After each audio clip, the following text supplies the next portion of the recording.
Halo, selamat datang kembali. Hari ini kita bakal ngobrolin sesuatu yang fundamental banget, tapi seringkali kita lupakan. Jadi, ide bisnis terbaik itu nggak perlu dicari jauh-jauh. Karena cetak birunya itu sebenarnya udah ada di dalam diri kita masing-masing. Yuk, kita mulai petualangan ini. Mungkin kamu lagi ngerasain ini nih. Ada keinginan kuat buat membangun sesuatu milik sendiri, tapi bingung langkah pertamanya harus gimana ya? Nah, pertanyaan ini tuh titik awal buat banyak banget orang. Kalau kamu ngerasa begitu, tenang aja. Kamu ada di tempat yang tepat. Ini dia jawabannya. Mungkin kedengarannya simpel, tapi ini ide paling penting yang akan kita bahas. Ide bisnis terbaik itu ya udah ada di dalam dirimu. Ini bukan soal mencari sesuatu yang baru di luar sana, tapi soal menggali harta karun yang selama ini udah kamu miliki. Oke, kita masuk ke bagian pertama ya. Gini, titik awal kewirausahaan yang paling kuat itu bukanlah soal ngikutin tren pasar atau teknologi terbaru. Bukan. Tapi dari pemahaman yang mendalam tentang aset paling berharga yang kamu punya, yaitu diri kamu sendiri. Terus gimana caranya melihat ke dalam diri? Gini, anggap aja kita mau bikin sebuah alat bantu ya, semacam kompas batin. Kompas ini nggak nunjuk ke arah utara atau selatan, tapi nunjuk ke aset-aset paling berharga yang kamu punya. Aset inilah yang nantinya akan mengarahkan kamu ke ide bisnis yang benar-benar otentik dan tahan lama. Nah, setiap kompas yang bagus kan pasti punya arah mata angin. Kompas potensi kita ini punya 4 komponen inti yang bakal jadi pemandu dalam proses penemuan diri ini. Yuk kita bedah satu persatu. Arah pertama adalah minat. Coba deh, jujur sama diri sendiri. Apa sih yang bisa bikin kamu lupa waktu? Topik apa yang kamu selalu kepoin, bahkan pas nggak ada yang nyuruh? Nah, itu titik awalannya. Minat itu ibarat bahan bakar mentah yang bakal menyalakan mesin wirausaha kamu.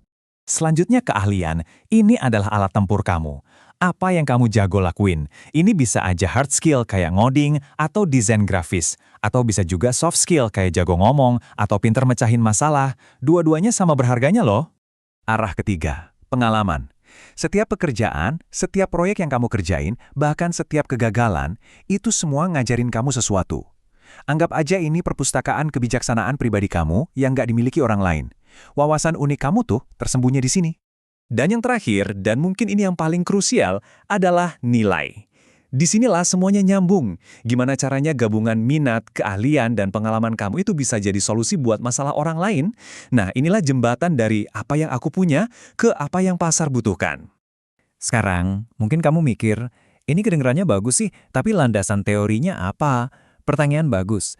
Pendekatan ini tuh bukan sekedar kata-kata motivasi, tapi sebenarnya didasarkan pada sebuah konsep ekonomi yang kuat. Dan ini dia teori yang mendasarinya. Coba deh resapi kalimat ini. Konsep ini dikenal sebagai modal personal atau personal capital.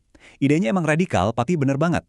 Semua minat, keahlian, dan pengalaman kamu itu bukan cuma sekedar hobi atau isi CV. Itu adalah modal. Modal yang sama nyatanya kayak uang di bank. Biar lebih jelas, coba lihat perbandingan ini. Kita semua ngerti kan modal finansial itu apa? Uang, aset, investasi. Tapi modal personal, nah ini adalah kekayaan unik kamu yang nggak bisa ditiru siapapun. Poin pentingnya adalah kamu itu nggak pernah mulai dari nol. Bisnis yang dibangun di atas modal ini biasanya lebih otentik dan kuat karena fondasinya adalah sesuatu yang nggak bisa dibeli pakai uang.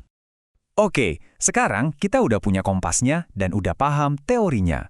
Pertanyaan berikutnya adalah, gimana cara pakai kompas ini buat bedain mana yang cuma sekedar hobi dan mana yang punya potensi bisnis beneran? Jadi apa sih beda mendasar antara hobi dan bisnis? Coba lihat pergeseran fokusnya. Hobi itu soal kepuasan internal, apa yang bikin saya senang. Nah, bisnis itu soal nilai eksternal, gimana caranya saya bisa bantu orang lain. Keduanya bisa aja lahir dari minat yang sama, tapi tujuannya itu berbalik 180 derajat. Nah, ini dia pertanyaan transformatifnya. Pertanyaan ini maksa kamu buat melihat keahlian main gitar kamu bukan cuma sebagai hiburan, tapi sebagai potensi kursus online buat pemula.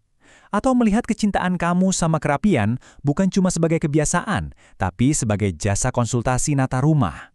Kita sampai di bagian terakhir yang paling praktis. Sekarang saatnya menyatukan semua refleksi ini ke dalam sebuah dokumen yang benar-benar bisa kamu pakai. Kita akan membuat peta potensi personal kamu. Dan ini puncaknya. Sekarang kita akan menyatukan semua kepingan puzzle ini. Tenang, ini bukan tugas yang rumit kok, tapi ini langkah paling penting untuk mengubah semua pemikiran tadi jadi sebuah rencana aksi yang nyata. Prosesnya simple dan terstruktur. Pertama, tulis dulu 3 minat utamamu. Lalu untuk setiap minat, tanya ke diri sendiri. Keahlian apa yang aku punya terkait ini? Pengalaman apa yang mendukungnya? Dan yang terpenting, dari kombinasi ini semua, nilai apa yang bisa aku kasih ke orang lain? Pada akhirnya, kamu akan punya sebuah dokumen yang kuat banget. Peta ini merangkum esensi dari apa yang bisa kamu tawarkan ke dunia. Ini bukan sekedar daftar loh, ini adalah cetak biru untuk calon bisnismu. Dan ini hal yang paling penting untuk diingat. Peta ini nggak ngasih kamu semua jawaban, tapi peta ini ngasih kamu tempat yang paling tepat untuk mulai bertanya. Ini adalah fondasi yang kokoh untuk kamu membangun langkah-langkah selanjutnya. Jadi, setelah semua penjelajahan ini, saya tinggalkan kamu dengan satu pertanyaan. Dengan kompas di tangan dan peta yang mulai terbentuk, potensi unik mana di dalam diri kamu yang siap untuk kamu kembangkan jadi sesuatu yang lebih besar? Coba pikirkan, jawabannya mungkin akan mengejutkan kamu.